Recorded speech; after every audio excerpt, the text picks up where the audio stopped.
Bueno, me presento, soy Emilio González, kinesiólogo jefe técnico del servicio de quemados. Y antes de comenzar, sumándome a las palabras de la NOE, me gustaría comentar que las camas que nosotros tenemos son normales, son iguales a las que se tienen en cualquier unidad de paciente crítico. Y respecto al tema de los cambios de posición, yo te diría que hace más o menos 1 año y medio, 2 años, nosotros utilizábamos los colchones habituales, en donde utilizábamos un colchón antiescara, que es ese dispositivo con bombeo de aire que se coloca como una manta sobre el colchón. Y hace aproximadamente, yo creo que 2 años, hicimos un cambio a colchones de espuma que tienen memoria. Entonces hicimos ese cambio, pero la verdad es que yo creo que no tengo un estudio para poder comentarlo con algo de peso, pero yo creo que el principal factor para que los pacientes de nosotros no se escaren tiene que ver como con los cuidados y con los posicionamientos y la pauta rigurosa de cambios de posición. Y no tiene que ver con la tecnología ni de la cama ni del colchón. Por lo tanto, tiene que ver con el trabajo mancomunado del equipo, más allá de las cosas técnicas con las que se cuentan. Les comento, esta presentación está dirigida a todas las personas que vayan a trabajar en una unidad de cuidados intensivos y que vayan a recibir un paciente quemado. Vamos a intentar abordar el tema del manejo de la injuria inhalatoria. Como hoja de ruta vamos a ver una definición del problema, vamos a hablar algunos predictores de mortalidad muy someramente, vamos a ver las diferencias de las áreas anatómicas que pueden estar comprometidas en una injuria por inhalación, la presencia de intoxicación por monóxido de carbono y su repercusión, el diagnóstico, el tratamiento, la asistencia en el procedimiento de la intubación y algunas precauciones que debemos tener nosotros como kinesiólogos. La injuria inhalatoria va a ser entonces el daño producido por la inhalación de gases a altas temperaturas.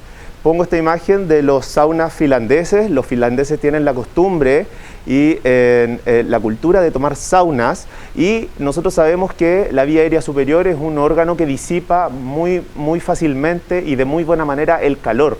En estos saunas se pueden llegar a registrar temperaturas sobre los 100 grados, por lo tanto estas personas lo toman por una acción de salud.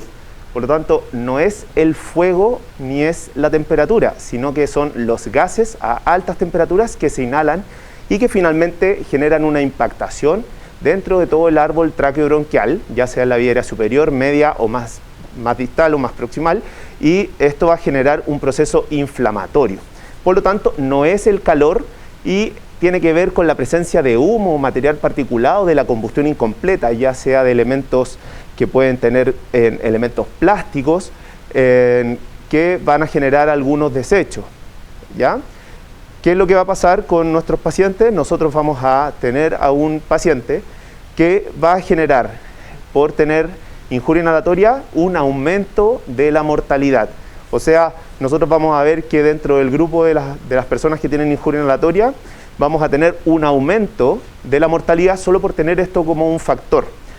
Y la presencia de la injuria inhalatoria también hace que nuestros requerimientos desde el punto de vista de la reanimación por fluido, que habló la doctora Alarcón, también aumenten. Eso en una condición de un paciente crítico puede hacer que tenga una repercusión desde el punto de vista respiratorio, un paciente que se le tienen que aumentar los requerimientos o la cantidad de fluidos. Por lo tanto, como factores o predictores de mortalidad, nosotros vamos a ver que las personas que tienen más de 65 años, que presentan injuria inhalatoria y que tienen superficies corporales comprometidas mayores a 40%, van a tener inclusive cercano a un 100% de mortalidad si es que presentan estos tres factores en concomitancia.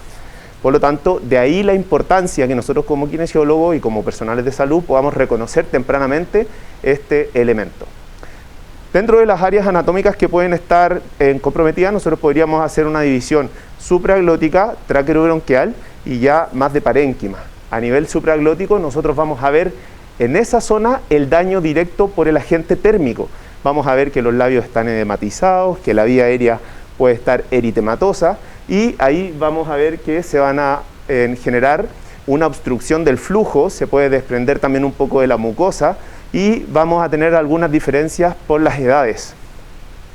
Desde el punto de vista a nivel tráqueo-bronquial, nosotros vamos a ver que va a existir una destrucción del epitelio ciliado.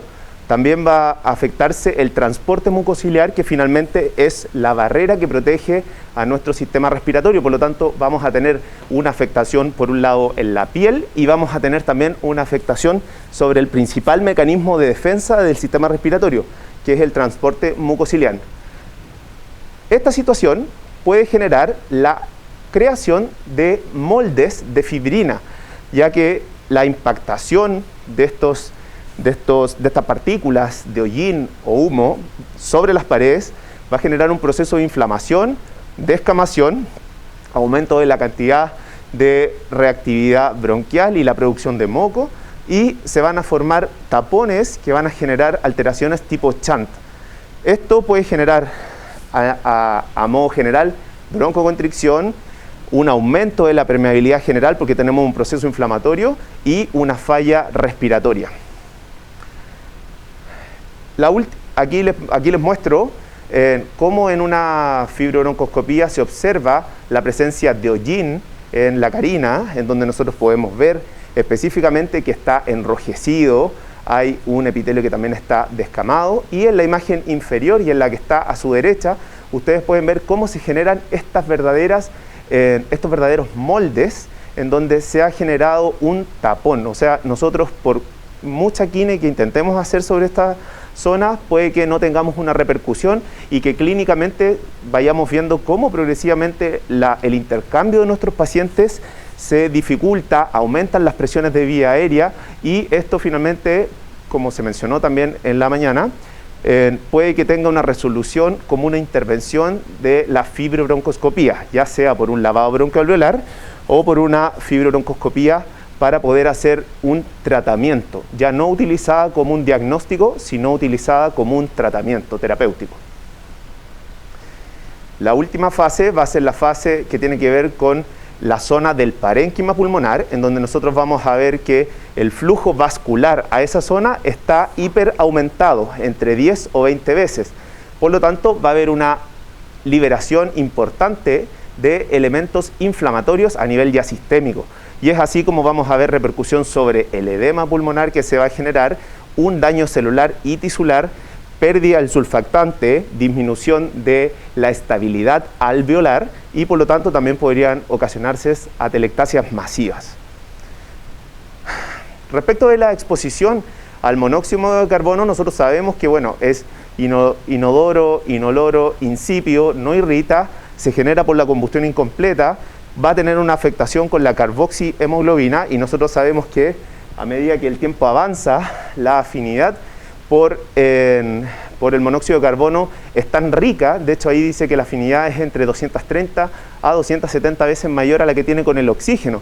Por lo tanto, nosotros vamos a tener un desplazamiento posterior de la curva de disociación hacia la izquierda, y esto es lo que va a generar finalmente una dificultad en la liberación de oxígeno hacia los tejidos, que ya vienen con una anoxia por la exposición al calor y que más encima están sufriendo una anoxia por la hipoxemia tisular a raíz de esta exposición al monóxido de carbono. Dentro del diagnóstico, nosotros vamos a ver que van a haber elementos que son de sospecha, que son muy importantes que nosotros tengamos en la mente para poder visualizarlos de manera activa, y van a haber elementos que son de un alto valor predictivo. Dentro de los elementos de sospecha son elementos que nosotros podemos rescatar en la misma entrevista. Por lo tanto, saber si el lugar de la quemadura fue un lugar cerrado, saber si la persona en la región nasal tiene las vibrisas o los vellos nasales chamuscados. Eso también es un indicador de la presencia de calor en la zona. Por otro lado, si la persona llega ventilando espontáneo y tiene esputo, o sea, está botando secreción que ya tiene un aspecto negruzco o con hollín, también es algo que a nosotros nos tiene que llamar profundamente la atención. Cuando tiene una elevación de la carboxiemoglobina, y por otro lado, si nosotros a la laringoscopía directa, o sea, cuando hacemos la observación de la vía aérea superior, nosotros encontramos que hay edema, que hay carbón o que hay presencia de hollín. Van a haber otros elementos que permiten hacer un alto valor predictivo que se suman a estos elementos de sospecha, que van a ser, por ejemplo, la pérdida de conciencia. La intoxicación por monóxido de carbono genera una alteración de la conciencia, que ahí la podemos ver dependiendo del grado en el cual se presenta esta intoxicación. Nosotros podemos tener desde efectos mínimos, como sería una cefalea, pérdida de la conciencia, letargia, confusión, hasta llegar a la muerte, ¿ya? Por otro lado, hay otros elementos que también son importantes que se pueden tomar en la entrevista inicial, como por ejemplo cambios en la voz. Si la persona tiene disfonía, afonía o tiene alguna alteración y la persona refiere, esta no es mi voz normal. Eso también es un elemento que nos tiene que hacer sospechar activamente. Y finalmente, si a la auscultación nosotros encontramos algún signo clínico, como por ejemplo sibilancia, estriol laríngeo, etc. Otros elementos que debemos considerar como kinesiólogos de quemados es que una cara que está quemada, como ustedes la pueden ver ahí, a las 6 horas nosotros vamos a tener una cara que tiene una gran hinchazón y que va a tener una gran cantidad de edema. Por lo tanto, también se puede ver dificultado el proceso de la permeabilidad o la mantención de la permeabilidad de esta vía aérea, ¿ya? Por lo tanto, también tenemos que tener esa visión de los plazos que van a ir pasando y de los sucesos que van a ir ocurriendo en un paciente. O sea, nosotros vemos la primera imagen y podríamos decir en una quemadura superficial, a lo mejor la vamos a manejar espontáneo, pero dentro de las primeras 6 horas, ustedes ya pueden ver cómo hay un cambio anatómico, y eso va a ser, obviamente, al final, una repercusión sobre la posibilidad de hacer una intubación segura. Otros elementos que debemos considerar, por ejemplo, en el caso de niños, es que si hay una quemadura que se presenta alrededor del cuello, nosotros podemos considerarla perfectamente como una quemadura circunferencial que afecta el lúmen interno, debido a que la quemadura hace que la piel se comporte como un tejido menos elástico de lo que habitualmente es la piel. Por lo tanto, cuando la escara, que es un tejido que ya pierde ciertas propiedades de elasticidad normal, se vuelve más rígida y aparte hay un proceso de edema, vamos a tener una disminución del lumen hacia concéntrico. Eso puede afectar estructuras vasculares, como los grandes vasos que afectan o que nutren la circulación de cabeza y cuello, como también en una extremidad, por ejemplo, tanto superior o inferior, podrían afectar otras estructuras nobles, como también los nervios periféricos. Aquí les muestro, por ejemplo, también cómo en el caso de los niños la decisión es diferente a la de los adultos. Cuando nosotros tenemos la presencia de edema en el caso de un lumen, nosotros vamos a ver que en el caso del niño el aumento o la disminución es mucho mayor a la que sufre un adulto. Por lo tanto, también ahí hay que considerar que el caso del niño puede ser aún más crítico que el del adulto. Una última imagen en donde se ve una región de mejilla y en la parte superior del cuello, y cómo a las 12 horas avanza con un edema importante que puede hacer imposible después permeabilizar esa vía aérea. Otras cosas que debemos considerar también como kinesiólogos que trabajamos en un servicio de quemado es que una quemadura que llegue en tórax puede afectar, por el mismo motivo que acabo de mencionar, la mecánica pulmonar, debido a la restricción que genera la escara como un tejido inelástico sobre la región de tórax. Esta es una foto de un paciente que nos llegó a nosotros, que tiene una escarotomía que no está realizada conforme a los lineamientos que nosotros deberíamos conocer, y es que la línea de liberación, que debería ser una línea longitudinal por el tórax, llegara de piel sana a piel sana. En este caso, la línea o la incisión se generó sobre la piel quemada y nosotros no estamos seguros con esto de que se haya liberado toda la fuerza o toda la presión interna que estaban haciendo tanto la escara como la inflamación o el edema de los tejidos. Así es también como nos han llegado otros pacientes con procedimientos que la verdad es que finalmente ponen en mayor riesgo a los pacientes que el beneficio que es buscado.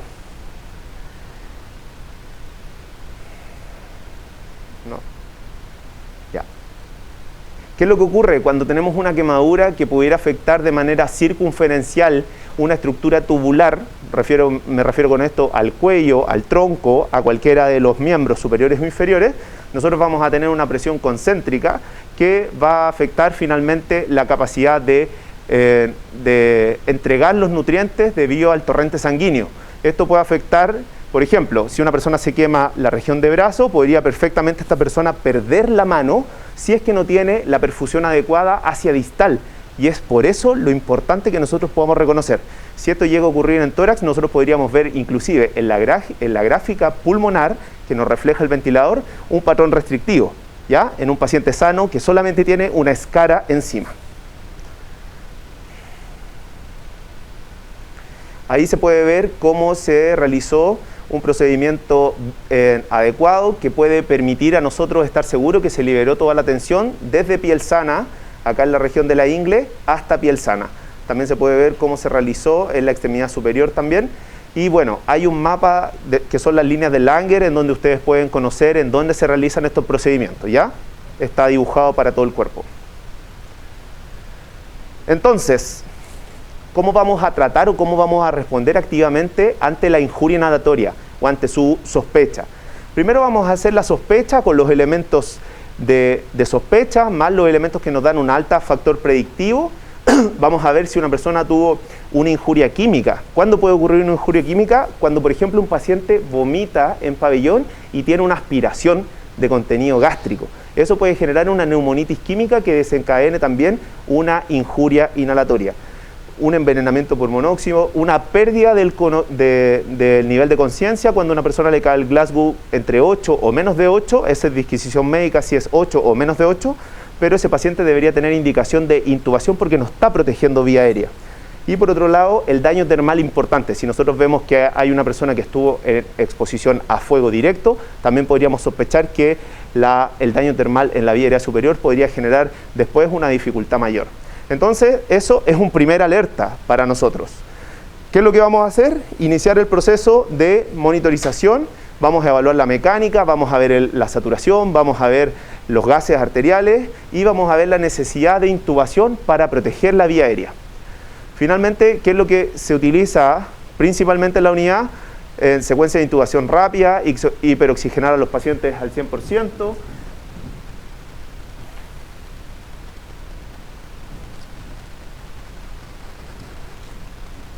Quedó. Ahí está. Ahí está.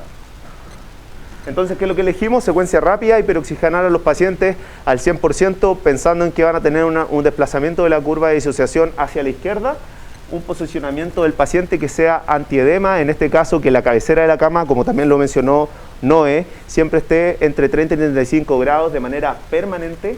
Vamos a participar dentro de la maniobra de intubación como primer asistente, vamos a programar el ventilador mecánico y vamos a definir un rol para el profesional kinesiólogo.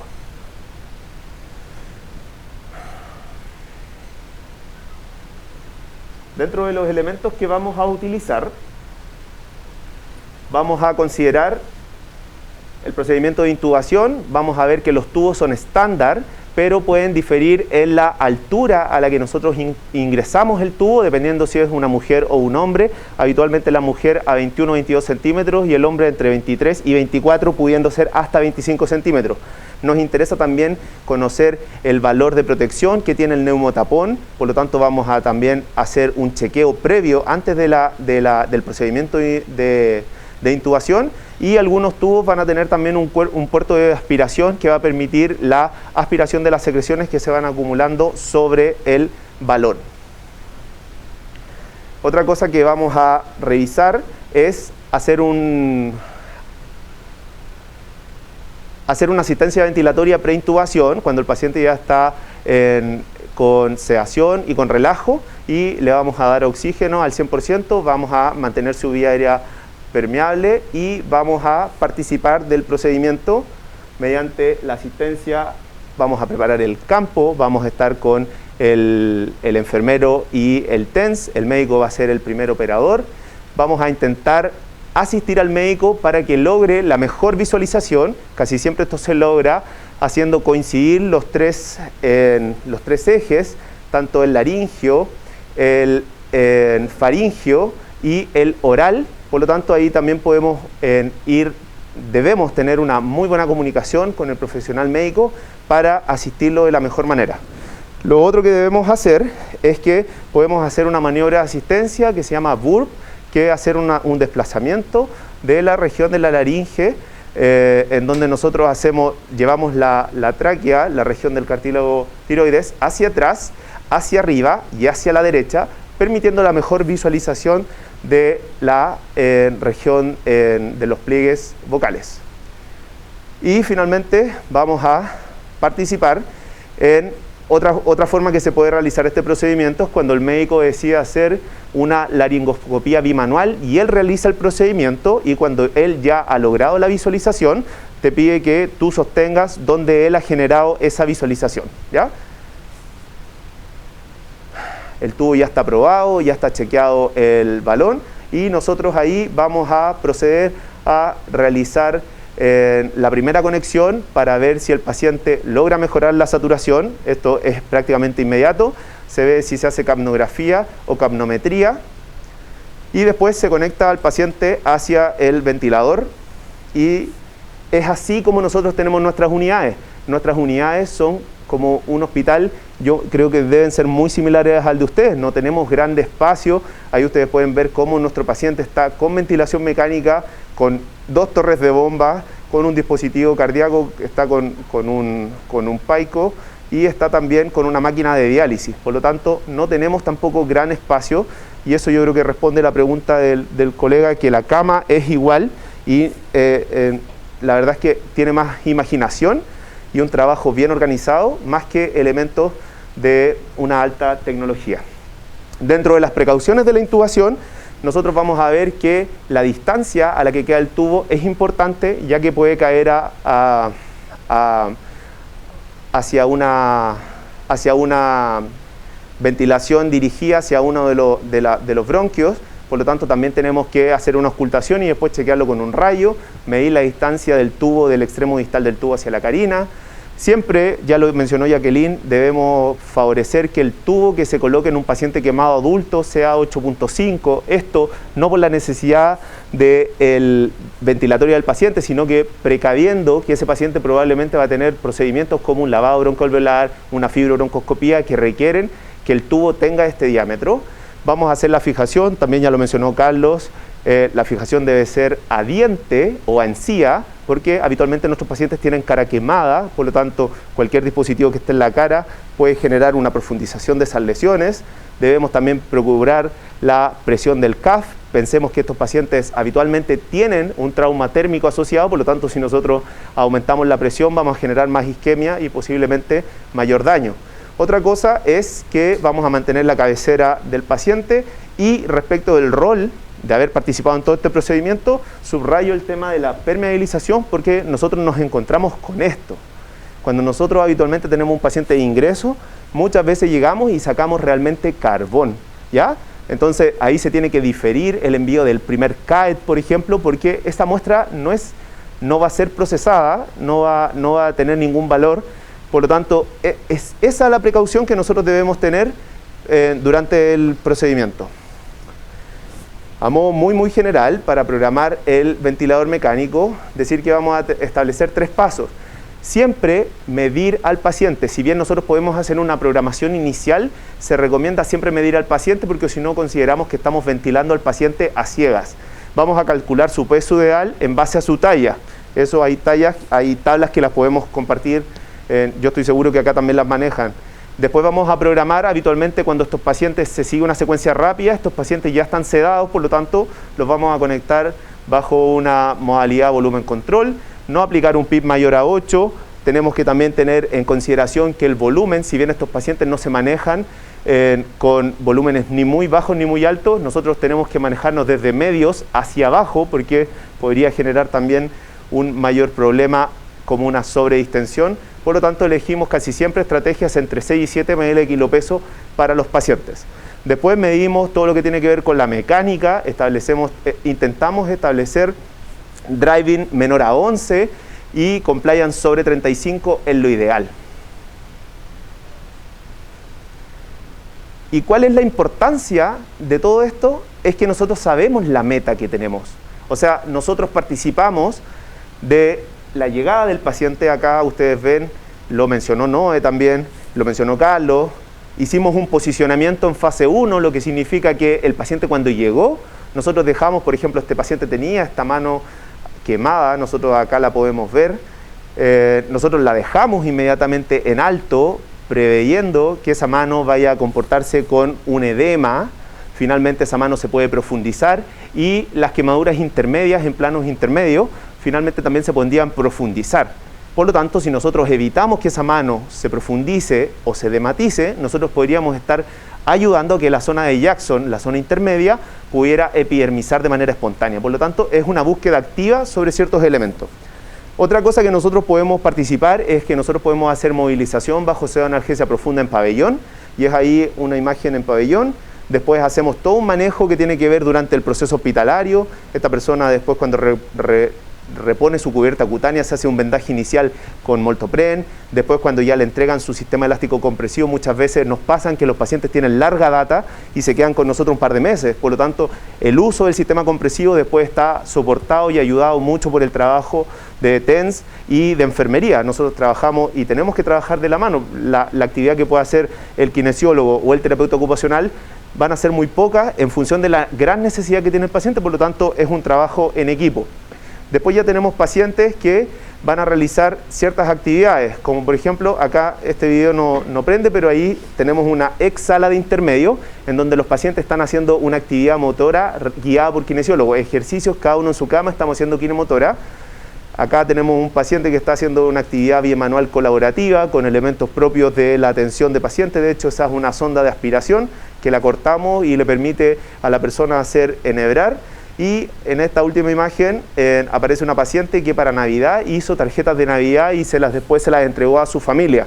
Por lo tanto, también intentar que terapia ocupacional, fonoaudiología y kinesiología trabajen en concordancia para lograr los objetivos del paciente. Obviamente nosotros vamos a tener nuestros objetivos, pero tienen que ser consensuados con los objetivos del paciente. Nosotros estamos en este momento intentando que el paciente vuelva a ser lo que era antes de la quemadura. Por lo tanto, si tiene sentido, va a tener motivación y va a generar también un logro que es muy importante para nuestros usuarios. Rescato en esta última diapositiva que lo que les va a empezar a pasar a ustedes con esta apertura de camas de quemado, les va a generar un viaje, les va a generar un camino, porque la verdad es que participar de quemado es algo muy especial, es algo muy único. El grupo que se va a desempeñar en eso, si es que es algo que les motiva, se van a finalmente afiatar y se van a quedar trabajando en esa área. Ahí les muestro cómo nosotros, por ejemplo, tenemos que muchas veces responder algunos llamados ministeriales que tienen que ver con normas para quemados. Por ejemplo, en la imagen de arriba aparece Carolina, en las dos imágenes fuimos a Coaniquem a conocer cómo es la experiencia de ellos con el tema de los sistemas compresivos para también nosotros mejorar nuestros propios procesos. Aquí fuimos con Jackie también, Carlito y la Caro Soto, que está en Santiago. Fuimos a dar una visita a pacientes que no podíamos rescatar a nosotros a nuestro hospital, pero que eran nuestros, eran quemados. Por lo tanto, el trabajo que se realiza va a ser un trabajo que igual los va a marcar y es una oportunidad también para que tengan sus propios desarrollos profesionales y puedan aportar dentro de esta área. Esta imagen también la puse porque hoy día es el Día del Médico, así que también aprovecho de saludar a la Caro, a la Yaque y a la Caro Rivera y a todos los profesionales médicos que se desenvuelven y apoyan el trabajo con los pacientes quemados. Como última imagen les dejo esto. Este es el fin, esta es la meta que nosotros buscamos con nuestros pacientes. Que la persona vuelva a hacer las cosas que hacía antes. En este caso la persona se manifiesta con cariño respecto del trabajo que hicieron todos. respecto de la preocupación que tuvieron, respecto de cómo la incentivaron a hacer sus ABD básicas, por ejemplo, llevarla al baño, ayudarla a hacer sus ejercicios, etc. Esta es nuestra meta.